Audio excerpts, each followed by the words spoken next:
Macarius. At the dawn of the 41st millennium, a leader arose from the ranks of humanity, a genius of warfare whose 7-year crusade saw 1,000 worlds returned to the bosom of the Emperor.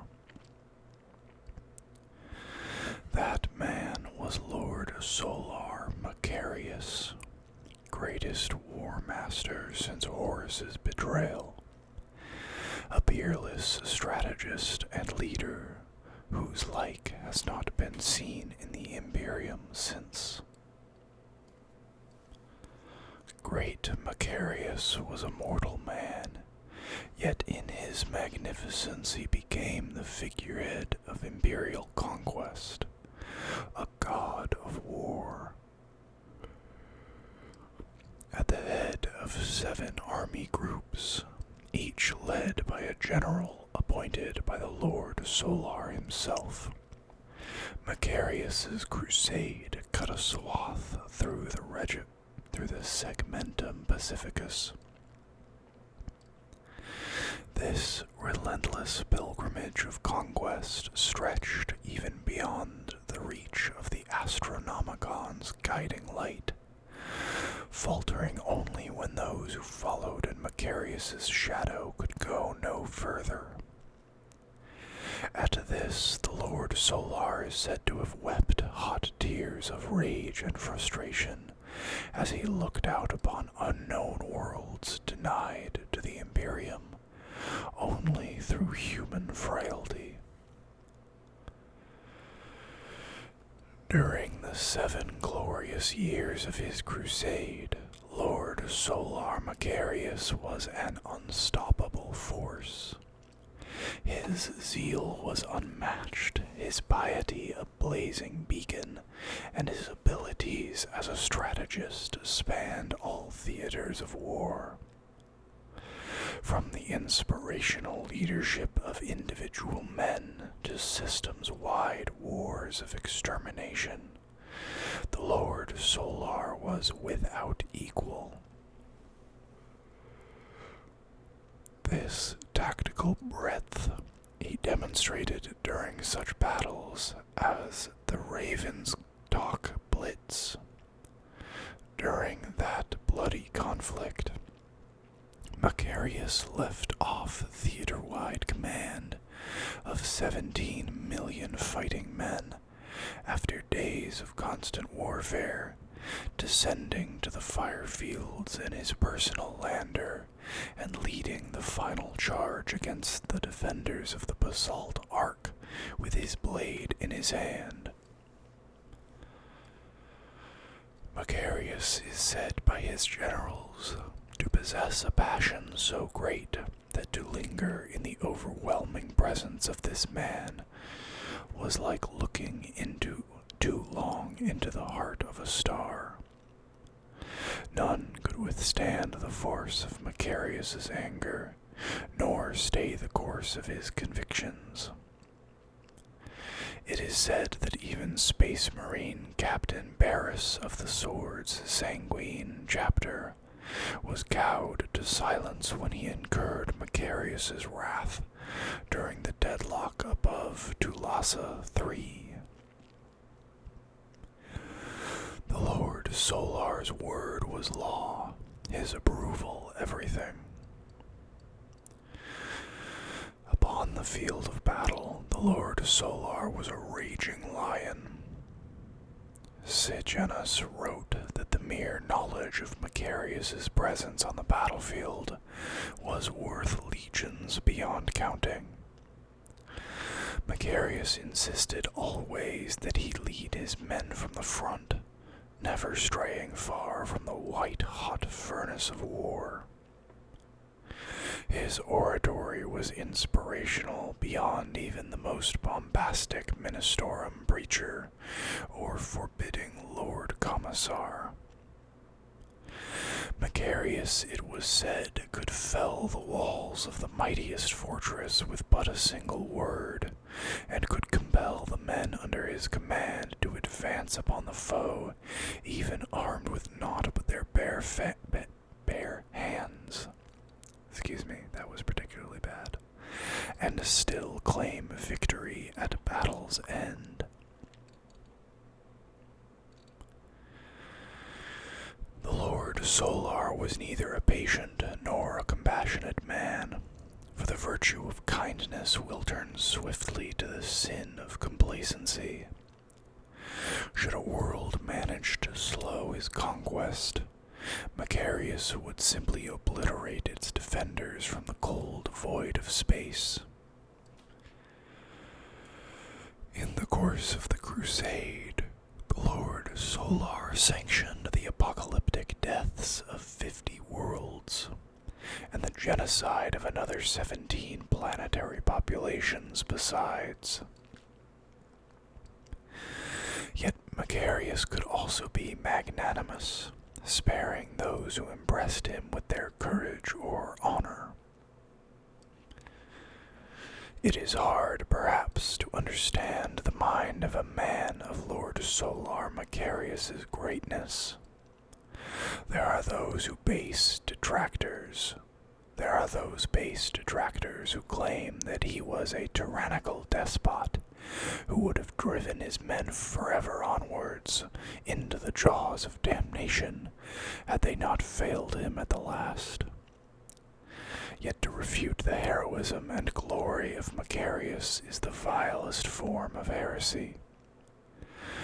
For 7 glorious years the Lord Solar led in person many hundreds of victorious battles.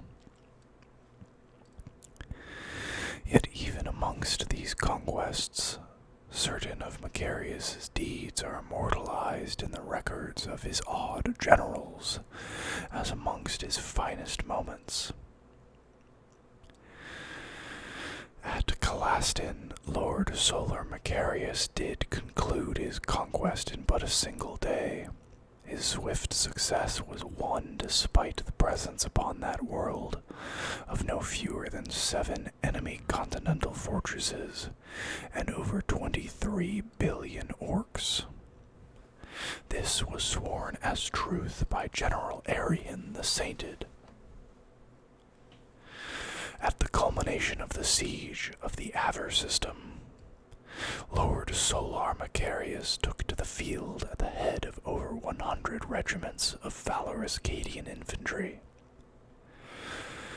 Despite casualties in excess of 93%, and though he himself was grievously wounded no fewer than 8 times, the Lord Solar successfully carried the Ramatra Highlands.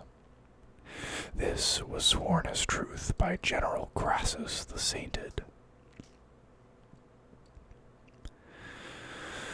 Lord Solar Macarius was the greatest hero the Imperium had ever known since the Emperor bestrode the stars. When his crusade drew to a close, Lord Macarius died before he was able to return to his home world.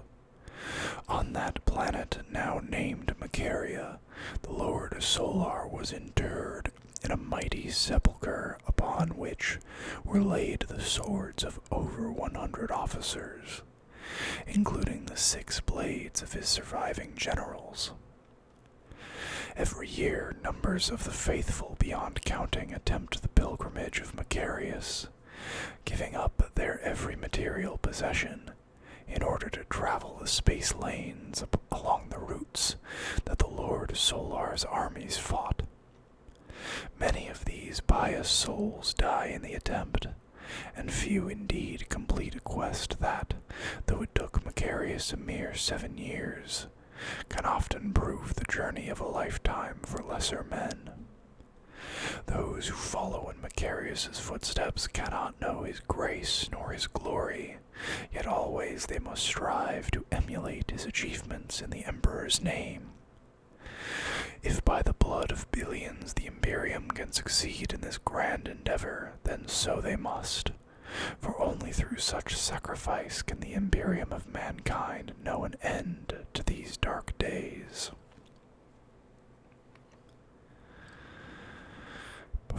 microphone. I want to apologize for the number of slip-ups there. The version of this book I am reading is not the most legible.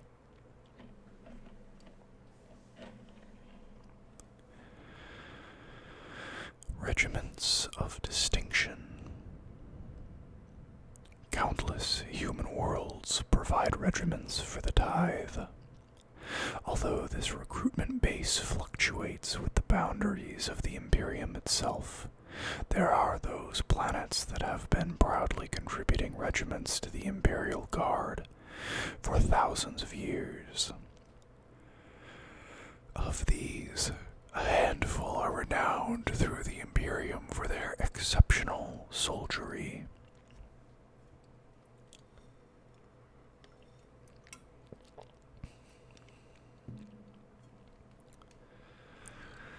Cadian shock troops. The Eye of Terror is surrounded by roiling warp storms, through which the hordes of chaos must forge a dangerous path in order to strike at the Imperium of Man.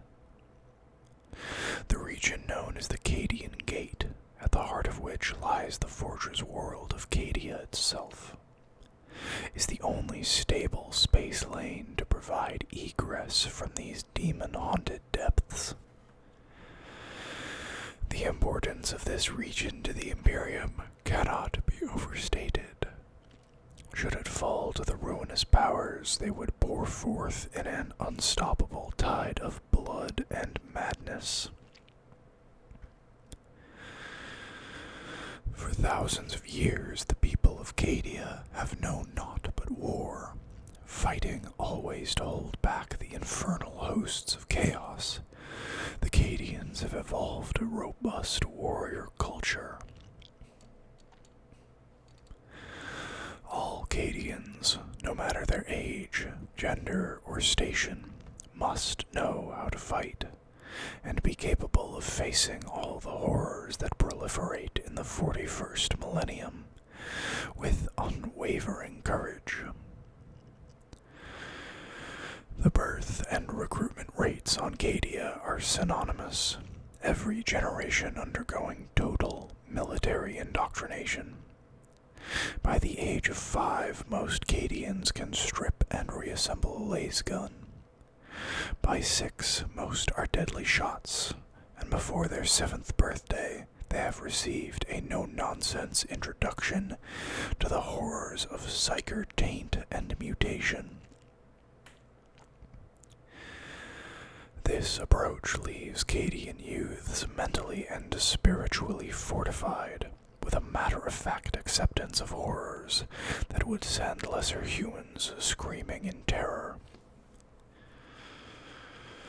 By the age of 16, all Cadians are adept in endurance training, weapons handling, hand-to-hand combat, and vehicular and chemical warfare drills, and are raring to provide themselves in Cadia's youth army. Raring to prove themselves. These so-called white shields are comparable to the conscripts of many worlds, recognizable by the thick white stripe that runs front to back on their helmets. White shield battalions are not carelessly flung into battle by Cadian High Command, yet neither are they afforded any special consideration. Expected to fight as frontline troops alongside their older and more experienced comrades, perhaps half of all White Shield inductees survive to claim their rank as a fully fledged Imperial Guardsman. The Cadian shock troops are believed by many to be without equal in the entirety of the Imperial Guard, displaying enviable levels of discipline, excellent marksmanship, and a cynical gallows humor. Cadian soldiers hold true to the tenet that to do your best and give your life for the Emperor is the highest form of honor. troops are armed and equipped to extremely high standards, and the constant warfare experienced by these regiments results in a high proportion of grizzled veterans and skilled officers. It is impossible to list the encyclopedia of worlds and war zones that have known the glorious victories of the Cadian shock troops. For 10 millennia, the Cadians have hammered out a reputation unparalleled in all of human history. Across the length and breadth of the Imperium, the soldiers of Cadia are embroiled in countless bloody wars. The shock troops are in constant demand, for a single Cadian regiment is said to be worth 10 such formations of lesser men. For 10,000 years, these grim, courageous people have done their duty with uncompromising nobility and determination. Yet now, as Abaddon's 13th Black Crusade batters the Cadian Gate, Cadian officers galaxy-wide are requesting redeployment to defend their homeworld. Stories proliferate, brought by newly founded Cadian regiments, that their world burns with the fires of war. Wave after wave of traitor forces plows into Cadian space, striking mercilessly at the fortress world and her sister planets, despite all Imperial efforts to deny them. What loyal Cadian, and there are few indeed who are anything but, could resist the call to defend the proud world of their birth?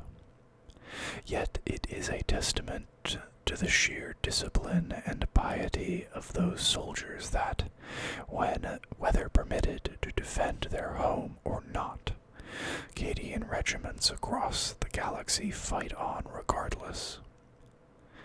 Indeed, the fires of their deadly determination are only stoked higher by the war that even now engulfs their planet.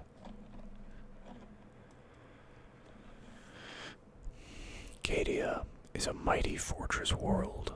Every city, or casser, is designed to repulse invasion, protected by vast fortifications and void shield generators. The remainder of Cadia is no more welcoming, a craggy wilderness in which only the resilient and resourceful can survive.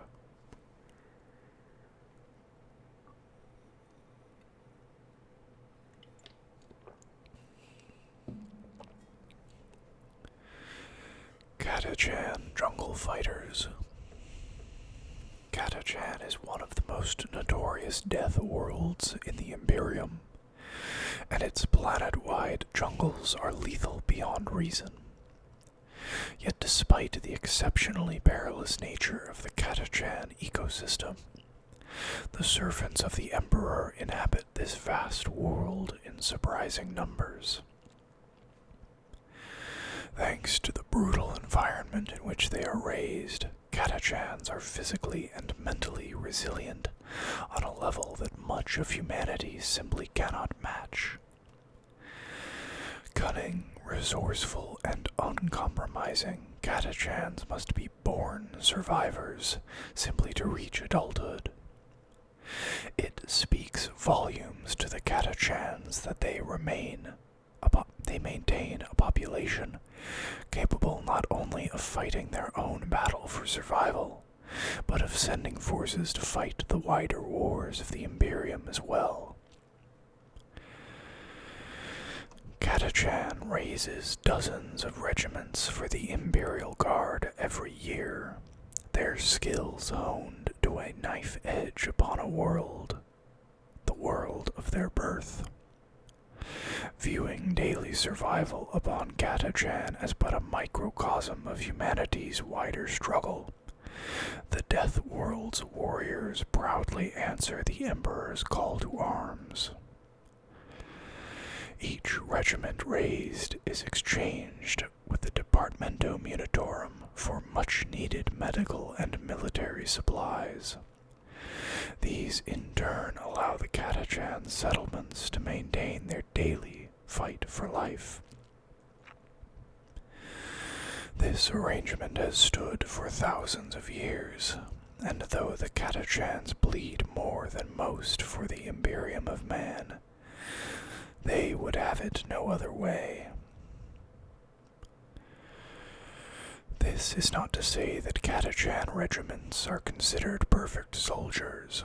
The very factors that shape the jungle fighters into such exceptional warriors also leave them proud, aggressive, and insular. Catachans prize individuality, often customizing their uniforms, war gear, and fighting vehicles in all manner of non-standard ways. However, every jungle fighter is issued a red bandana, symbolic of the blood oath sworn by each newly founded regiment, just as every Catachan soldier will carry a steel alloy combat knife, known as a Catachan fang.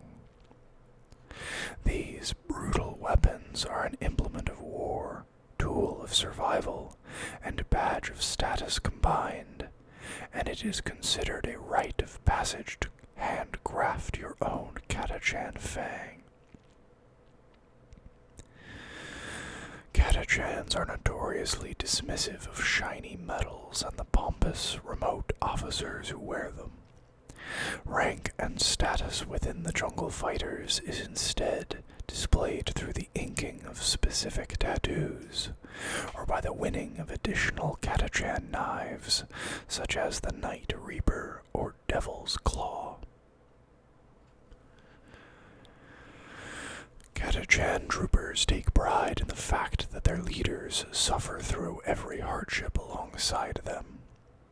Catachan officers enjoy no special privileges, and are often renowned amongst their subordinates for having personally saved the lives of half the men in their company. Rather than treat their men as servile underlings, Catachan officers command with crude banter that conceals an underlying mutual respect. Though inarguably effective within Catachan ranks, this style of leadership makes the job of outsiders such as commissars doubly difficult and often extremely dangerous when they are attached to Catachan regiments. For all their faults, the men of Catachan excel in close-quarter, fast-paced firefights. The jungle fighters excel when deployed into unusually hazardous war zones, whether these be spore-choked arboreal hells, or the tangled duct networks of rebellious underhives. Catachans possess natural survival instincts, and approach peril as another man might relish sitting down to a good meal.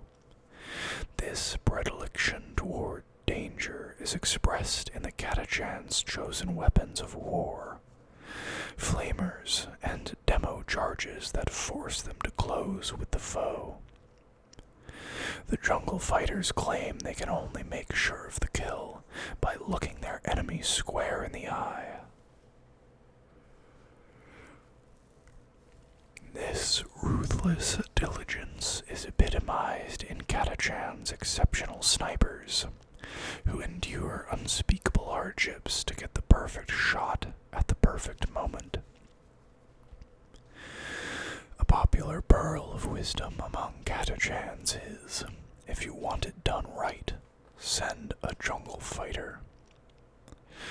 To the rest of the Imperium, the Catachans can appear crude and abrasive, rarely endearing themselves to their allies. Yet every boast that a Catachan makes is, to him, nothing more than the honest truth. To overcome the psychological horrors of life on Catachan, its people must shield themselves behind a wall of bravado and disdain. To allow oneself even a moment of self-doubt in the green hell of the Catachan jungle is weakness, he immediately becomes a burden that his comrades must carry. The jungle fighters are neither thugs nor fools. In truth, they are loyal and determined heroes of the Imperium, men whose courage and skill at arms have saved countless worlds. To date, no species of flora or fauna has been discovered on Catachan that is not predatory, poisonous, or both.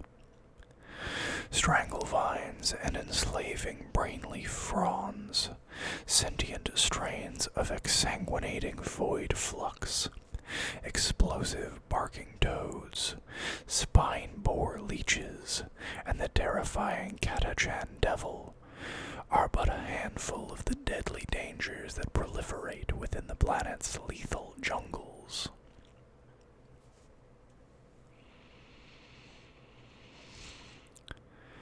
Covered in glory. The Imperial Guard is as infinite in its variety as the Imperium itself, and the war zones across which it fights are quite literally as numerous as the stars in the sky. 10,000 years of war on such a scale has seen enough valiant heroes pass into darkness that no memorial could successfully commemorate their loss. Individual names are as meaningless in this eternal battle as the oceans of paperwork responsible for sending these soldiers to their unsung deaths. But the archives of Holy Terra overflow with regiments whose contribution to the Imperial Guard has been considered worthy of permanent record. In the turbulent years following the mass rebellions of the Horus Heresy, the newly raised regiments of the Imperial Guard were eager to prove their loyalty. Such zealous dedication was coupled with a burning desire for revenge against those who had turned traitor, leading many loyalist regiments to perform great and glorious deeds.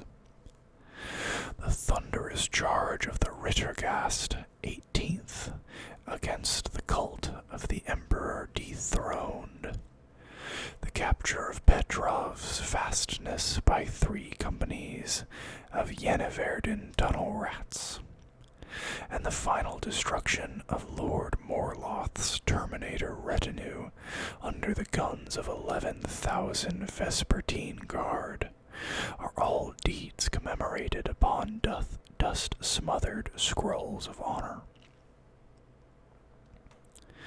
Yet the regiments of past millennia do not hold a monopoly on deeds of legend.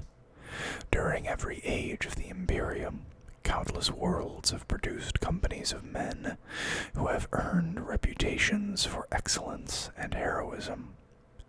Even today, in the Imperium's darkest hour, there are those regiments who stand above all others in the selfless valor of their deeds. However such regiments earn their name, they are vital assets for any Imperial commander. Their mere presence provides inspiration for their more parochial comrades, and can mean the difference between victory and defeat.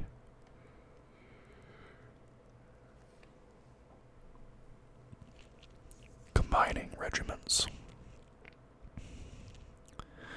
With few exceptions, badly mauled Imperial Guard forces are merged to form composite regiments. Where possible, the formations in question are from the same world, as was the case when the Cadian 12th and 78th were merged after the fall of Ice Hive Magnox, forming the 12th 78th Cadian. Sometimes 2 very different regiments are combined with unexpected benefits, as happened with the 182nd Catachan and the 90th Elysian, the combined regiment named as the 314th Prozan. Despite an initial clash of cultures, the new regiment became expert in air-mobile jungle warfare after being issued Valkyries during the Saikong Justification Wars. However, the unthinking sublimation of regimental remnants can prove disastrous. During the liberation of Seraph's Fall, tensions between elements of the Necromundin 86th and the Savlar 14th saw their entire regiment dissolve into barbarous internecine warfare after the commissars were lynched.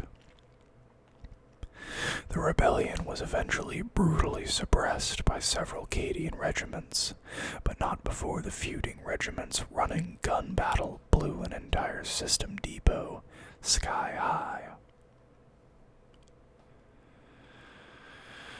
Talarn Desert Raiders. The Talarn Desert Raiders are experts in the art of guerrilla warfare. Specializing in lightning hit-and-run raids, Talarn infantry and vehicle crews alike are well known for their flair and flexibility in battle.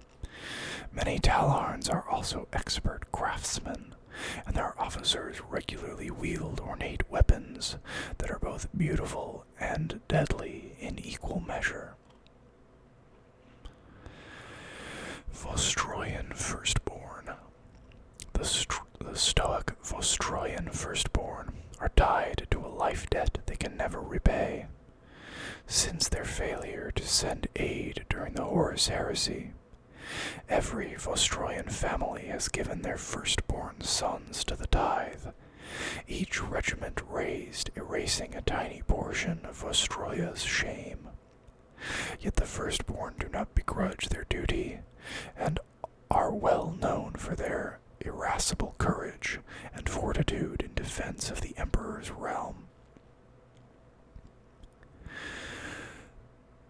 Valhallan Ice Warriors. The people of Valhalla are stubborn beyond words. They flatly refuse to acknowledge their hardships, and would rather die than admit defeat. Valhallans are notorious for their dismissive attitude to adversity, and seem to hold little regard for the value of human life. Relentless on the attack and pugnacious in defense, the Valhallans are as cold and hard as the world of their birth. Armageddon Steel Legion. The Armageddon Steel Legion are a fully mechanized assault force, their regiments roaring to battle aboard great columns of chimeras. Often recruited from amongst the underhive gangs that proliferate in the cities of Armageddon, and hardened in battle with the orcs that still swarm across their world, these men can fight dirty and survive against any odds. Mordian Iron Guard. Mordian is a hellish night world, its close-packed hives ruled over by the iron fist of the Tetrarchy. It is this totalitarian system that has given rise to the unquestioningly obedient Mordian Iron Guard. Eschewing cover as the refuge of cowards, the Mordians press relentlessly forward, unleashing constant volleys of laze fire upon their foes. Tanith, first and only. The only survivors to escape the destruction of their homeworld, the Tanith 1st Regiment are courageous, if uncultured warriors who excel in wilderness survival. Though infamous for their ill discipline, the Tanith are a superb light infantry regiment. The guardsmen of the Tanith 1st and only wear distinctive camo cloaks, and are experts in both scouting and infiltration. Elysian Drop Troops. Battling the incessant piracy that besets their home system, the men of Elysia have become experts in boarding operations and grav-shoot assaults. Elysians often ride to war aboard flights of Valkyrie and Vendetta assault carriers, and have a reputation for heroics just the right side of insane. No matter how deadly or thankless their mission, the Elysians take to it with relish. And now, the moment you've all been waiting for. The Death Corps of Krieg. Death Corps regiments fight without fear of death, disdaining retreat or surrender. This uncompromising nature is reflected in the Krieg troopers' sinister appearance. Many soldiers adorning their uniforms and weapons with skulls and other grisly symbols of mortality. They seek to martyr themselves for the Imperium and excel at grinding their foes in bloody, protracted sieges. And that is where we are going to stop for today. I hope you guys enjoyed the video. If you did, please consider liking it and subscribing to the channel.